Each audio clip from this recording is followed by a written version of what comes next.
কেসকিবান্দির পুতের নাম সুলতান খা বাংলাদেশের সংবিধান লিখে দিব। সংবিধান তাজউদ্দিন বুঝে না, না সৈয়দ নজরুল সংবিধান বুঝে না, আসাদুজ্জামান খানরা, মনোরঞ্জন ধর, ডক্টর কামাল হোসেনরা সংবিধান বুঝে না, ওই আলী রিয়াজ বুঝে সংবিধান। আলী রিয়াজ ডক্টর কামাল হোসেনের মোহরির কাজ করে দেখি তো বুঝে কিনা। ওই যে রাতের পর রাত না ঘুমাইয়া 381 ঘন্টা বিতর্ক করে 9 মাসের সংবিধান করলো, সেইটা বাংলাদেশের সংবিধান সুরিয়া ফেলাই দিয়ে নতুন করে লিখে দিব।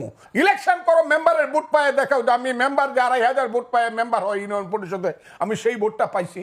5ই আগস্টের আগে আমরা মনে করছি এরা বুঝি পৃথিবীর সবাই ফিডেল ক্যাস্ট্রো চে গুয়েভারা, আর এখন দেখা যায় আঙ্গুল ফুলে কলা গাছ, কলা গাছ ফুলে বট গাছ, বট গাছ ফুলে জোড়া বট গাছ হইছে। বিএনপির নেতৃত্ব আগের রাত্রে কথা বলে মাথা উঁচু করে পরের দিন আবার যখন ইউনূস সাহেবের কাছে গিয়া দেখে যাদের মন্ত্রিত্ব চায় না তাদেরকে ইউনূস সাহেব পাশে বসায়া, সেই সজীব বুয়েদেরকে পাশে বসায় রাখে, একজনও বলে না যে ও থাকলে আমরা থাকবো না। এইটুক থাকা দরকার। তো আমার মতো একজন অধম লোক যদি তাদের সাথে যাইতে পারতাম, আমি ইউনূস সাহেবকে বলতাম, আসসালামু আলাইকুম স্যার, আপনার পাশে যিনি বসে আছেন ওনাকে এখান থেকে বিদায় করেন, তা না হলে আমি বসবো না। তার পদ থেকে দাবিতে তো গেছেন, হ্যাঁ, মানে তার পদ থেকে দাবিতে তো ওনারা গেছেন 1903 জন। এবং এর ইতিহাস কিন্তু বিএনপি প্রথম আনছে। দেশনেত্রী বেগম খালেদা জিয়ার নেতৃত্বে এরশাদ সাহেবের আমলে আতাউর রহমান খান সাহেবকে যখন প্রধানমন্ত্রী করা হয়েছিল, বিএনপি বলে দেশনেত্রী খালেদা জিয়া বলেছিলেন আতাউর রহমান খান সাহেব এরশাদ সাহেবের পাশে বসলে আমরা আলোচনায় যাব না, এবং এরশাদ সাহেব বাধ্য হয়েছিলেন আতাউর রহমান খান সাহেবকে বাদ দিয়ে, প্রধানমন্ত্রীকে বাদ দিয়ে আলোচনা করতে। বর্তমান নেতৃত্ব কি তাহলে দুর্বল? হ্যাঁ, বর্তমান নেতৃত্ব কি তাহলে দুর্বল? তারা তো নেতৃত্ব না, একটা পর্যায়ে তারা টিম অফ লিডারশিপ। মূল নেতৃত্ব তো এখানে নেই। মূল নেতৃত্ব আজকে কথা বললেন যে কথা বাংলাদেশের মানুষ ওনার কাছ থেকে শুনতে চায়, এবং আমি জানি এই কথা সত্যে প্রমাণিত হবে, আল্লাহর রহমত। এই কথা বৃথা যাবে না। কারণ হলো এই কথা বাংলাদেশের 18 কোটি মানুষের কথা। এই কথা হলো বাংলাদেশের যে স্বাধীনতার সার্বভৌমত্বের প্রতীক সেনাবাহিনী বা প্রতিরক্ষা বাহিনী, তাদের কথা। তারাই বলেছে এই কথাটা যে ডিসেম্বরের মধ্যে ইলেকশন হবে। যখন ইউনূস সাহেবরা সবসময় বলতেছিল ডিসেম্বর থেকে জুন, একমাত্র সেনাবাহিনীর প্রধান বলছে না, ডিসেম্বরের মধ্যে ইলেকশন হবে, তারপরে আমরা ব্যারাকে ফিরে যাব, এরপরে আর আমরা থাকবো না, আমরা জানুয়ারিতে শপথ গ্রহণ অনুষ্ঠান দেখতে চাই, এইটুক বলেছে। কাজে যেখানে সার্বভৌমত্বের প্রতীক প্রতিরক্ষা বাহিনী, সেনাবাহিনী কথা বলেছে, আর বাংলাদেশের সবচেয়ে জনপ্রিয় এবং মানুষের দ্বারা সমর্থিত দল বিএনপির নেতা জনাব তারেক রহমান যখন কথাটা বলেছে, আমার ধারণা এই কথাকে মিথ্যা প্রমাণ করার মতো অবস্থা কোনো দিনই হবে না। আল্লাহর রহমতে ডিসেম্বরে, আমিও বলি ইলেকশনটা ডিসেম্বরে হবে। যদি না হয়, এই কথাটা আপনি জিজ্ঞেস করতে, যদি না হয়, এইটা আমি জানি ইউনূস সাহেব এবং তার সরকারের অধীনে আর কোন নির্বাচন হবে না, অথবা তাদের কোনো সরকার থাকবে না। কিন্তু এত বড় দুটি শক্তিকে অবজ্ঞা কেন করছে ডক্টর ইউনূসের সরকার? হ্যাঁ, সামরিক বাহিনী এবং বিএনপি, এই বড় দুটো শক্তিকে অবজ্ঞা করছে কেন ডক্টর ইউনূসের সরকার? ক্ষমতার ময়ূর সিংহাসনে যারা বসেন এই দেশে, আমি দেখছি আর কি, তাদেরকে আরবিতে বলে সুমুন বুকমুন উমিউন ফাহিউম লায়ারজিউ। তারা চোখ থাকতে দেখে না, কান থাকতে শুনে না, মন থাকতে বুঝে না। তারা মনে করে তাদের চেয়ে ক্ষমতাবান লোক আর নাই, এবং যে ভুল তারা করছে, ভুল বললে কম বলা হয়, যে অপরাধ তারা দেশের সঙ্গে করছে। এত অনিশ্চিত দেশ, আমার ভাইয়ের বয়স আমার রাজনীতির চেয়েও কম। আমি 61 বছর যাবৎ রাজনীতি করি। আমি 1964 সন থেকে রাজনীতি করি। 6 দশক আমার রাজনীতির অভিজ্ঞতা। কেউ কোনোদিন দেশের এই ধরনের ক্ষতি করে, এত অনিশ্চিত দেশ থেকে আপনি রাস্তা দিয়ে হাঁটতে পারবেন না, রাত্রিবেলা ঘুমাইলে পরে আপনি ট্রাকের শব্দ শুনবেন, সেই ট্রাকের উপরে মেশিন গান, আর্মি কেন সারা রাত ঘুমাবে না, রাস্তা দিয়ে চলা যায় না, 10টার পরে 9টার পরে হইলে মা ছেলেকে খোঁজ নেয়, তুমি কোথায় আছো, তাড়াতাড়ি বাসায় আসো। এটা কি পৃথিবীর কোনো রাজধানীতে হয়? এত অনিশ্চিত কি কোনো দেশ আছে? এই দেশটা কি যুদ্ধ করে স্বাধীন করছিলাম? এই ধরনের চক্রান্তকারী সরকার কি কোনো দেশে আছে? যে সরকার আমার দেশের করিডোর দিয়ে দেয়, আমি জানতে পারি 2 মাস বা 3 মাস পরে। 1 বছর যাবত আমার দেশের একটা দ্বীপ, আমি মনে করি এটা সবচেয়ে সুন্দর দ্বীপ, সেন্ট মার্টিন দিয়ে রাখছে একটা রাজাকারের বাচ্চা, ওই যাকে সবাই ফুলপরি কয়, এই যে মেয়েটা, আমি বলি ভদ্র মহিলা, মানুষ বলে মেয়েটা, সে বড় বড় কথা বলে। 1 বছর যাবত একটা স্টিমার যাইতে পারে না ওতে, মানে এই সরকার আসার পর থেকে যাইতে পারে না সেন্ট মার্টিনে। আপনি সমুদ্র বন্দর দিয়ে দিচ্ছেন কোন কথা বলে? আপনি বলছেন যে ভালো চালাইতে পারবে তাকেই আমি দিয়ে দিব, যে সুন্দরভাবে চালাইতে পারবে। আমার দেশ সুন্দর কি অসুন্দর ইনু সাহেব আপনি কি জানেন? আপনি যুদ্ধ করছেন, দেশটাকে আপনি সৃষ্টি করছেন, আমি সৃষ্টি করছি।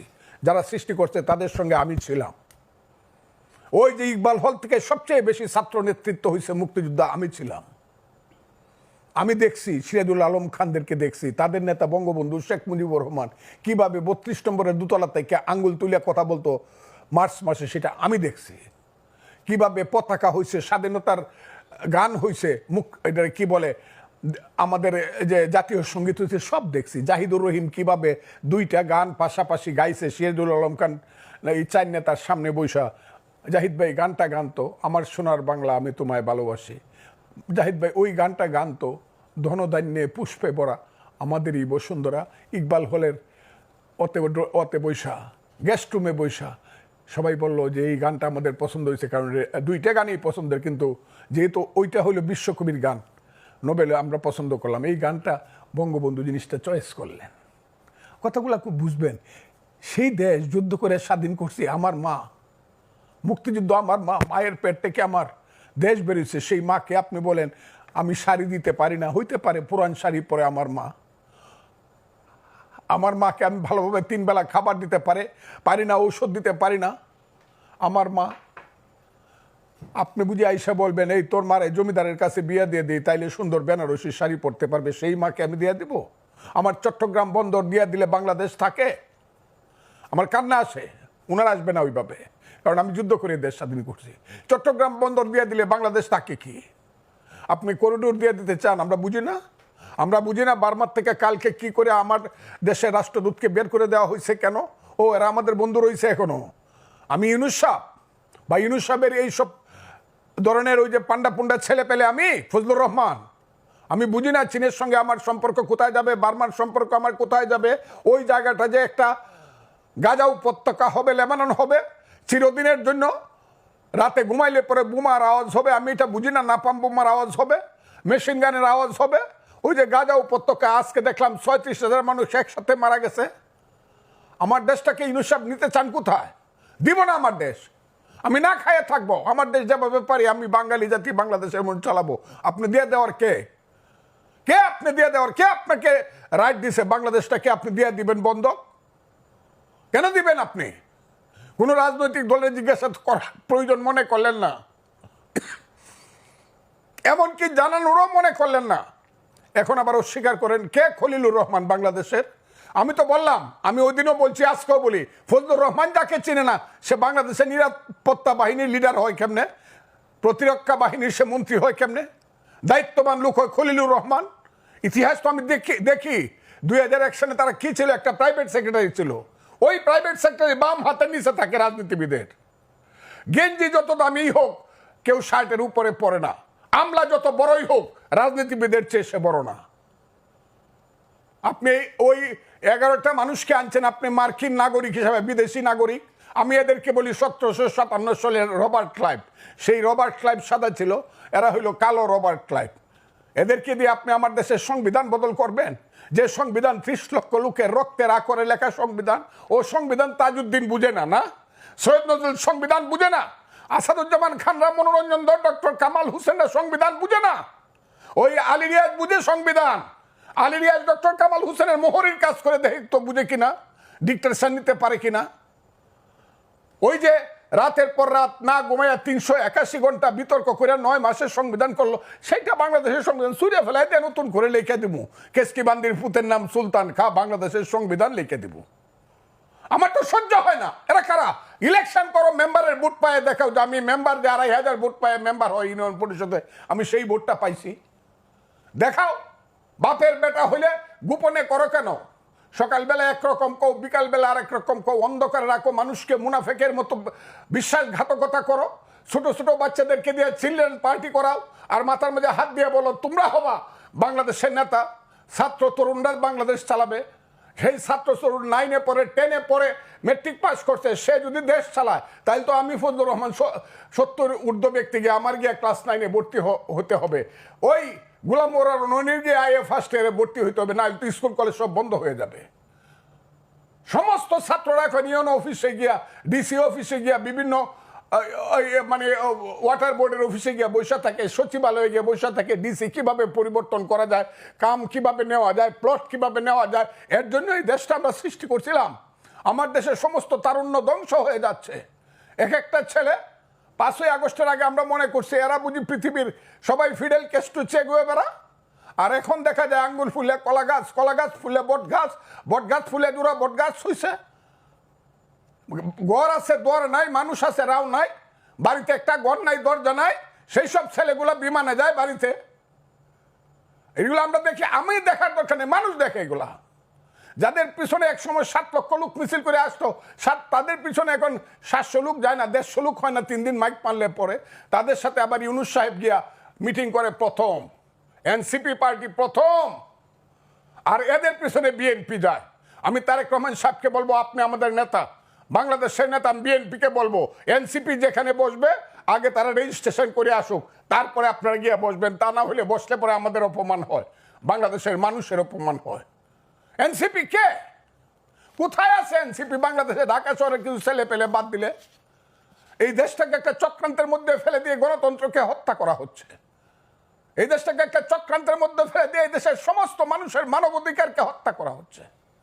আর এই দেশটাকে আস্তে আস্তে ধীরে ধীরে কইলে পরেই তো আমারে বকবো, যে বকা বক্তাছে আমার উপরে ফতোয়া হয়েছে আমি মরলে নাকি আমার নামে জানাজা পড়া যাবে না, আমি নাকি কাফের। আমি কথা বললেই হবে। দেশটাকে আমরা এদের জন্য করছিলাম, এই দেশটাকে আমরা স্বাধীন করছিলাম কেন? কি স্লোগান ছিল? এই যে মুক্তিযুদ্ধ হইল, 47কে ভুল প্রমাণিত করে মুক্তিযুদ্ধ হয়েছে। 47 ভুল প্রমাণিত হয়েছে এই দেশে 52 সনে। যেদিন বলা হয়েছে আমার মায়ের ভাষা, মুখের ভাষা, যেদিন বলা হয়েছে 62 সন, 64 সনে শিক্ষা আন্দোলনে আমি বাঙালি, আমার শিক্ষা ব্যবস্থা ভিন্ন রকম হবে, বাংলা হবে উর্দুর সমান সমান একটা ভাষা, সেই দিনই তো পাকিস্তানের 47 ফলস প্রমাণিত হয়েছে। যেদিন 6 দফা দিয়ে দিছে শেখ মুজিবুর রহমান, 7ই জুনে যেদিন স্লোগান হয়েছে তুমি কে আমি কে বাঙালি বাঙালি, যেদিন 69 সনে 11 দফা আন্দোলনের স্লোগান দিয়ে আসাদরা মারা গেছে, মতিউররা মারা গেছে, তোমার আমার ঠিকানা পদ্মা মেঘনা যমুনা, 70 সনে বঙ্গবন্ধু শেখ মুজিবুর রহমানের নেতৃত্বে 7ই ডিসেম্বর যখন মেজরিটি হইয়া পাকিস্তানের ক্ষমতা পাওয়ার কথা ছিল, দেয় নাই, যখন স্লোগান দিছে বীর বাঙালি অস্ত্র ধরো বাংলাদেশ স্বাধীন করো, সেই তো যুদ্ধ করছিলাম। আমি তো স্লোগান দিছিলাম পিন্ডি না ঢাকা, ঢাকা ঢাকা।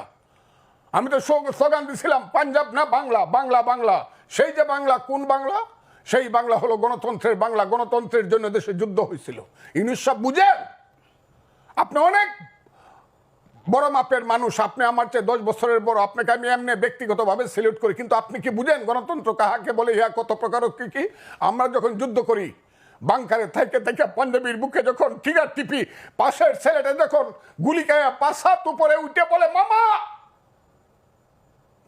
মাকে তুমি দেখো, সেই মা পাগল হয়ে মারা গেছে। ইউনুস সাহেব বুঝেন মুক্তিযুদ্ধ কাহাকে বলে?